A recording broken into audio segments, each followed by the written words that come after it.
in this video, you can see the 3D dissecting mode or the niche mode for dissecting 3D ultrasound, in which I'm using it here for an endometrial polyp. This is the orthogonal planes, 3D orthogonal planes, in which we have here the transvaginal ultrasound, and this is the longitudinal section. And then you will see here the transverse section, and this is the third dimension. And finally, you can see how the 3D ultrasound picture is appearing. Of course, this is completely different from getting the coronal plane of the uterus. When we use the 3D orthogonal planes to get the coronal plane of the uterus, actually we are using a dissecting mode in which we are getting a dissection on the endometrial line.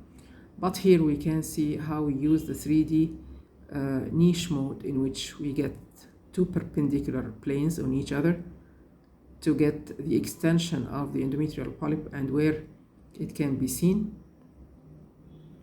according to this picture or according to this dissecting mode. Of course, here I'm using it, and according to the extension you want to see, you can finally find how this can be extended or how it's extended. It's extended up to here. So again, this is the 3D niche mode. And of course, you can find it in many machines or in many ultrasound manufacturers in which they use these, or you find this technique. Maybe in this picture you can see this. It's very apparent, especially here if you focus on this picture specifically and get again the 3D orthogonal planes. Notice this polyp, in which is appearing here, because of course the mode here is moving according to the movements, but actually this is the 3D orthogonal planes to see the extension of this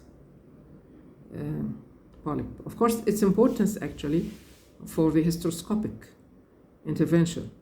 Of course, all these are for a proper understanding or a proper illustration or explanation of the predicted size of the polyp and its extension. And accordingly, of course, that's a good maneuver to help in the hysteroscopic intervention and hysteroscopic management.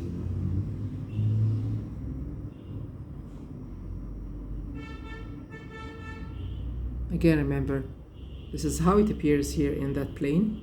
You can see here in this plane. This is the coronal plane, okay? And here how it appears in the transverse and longitude.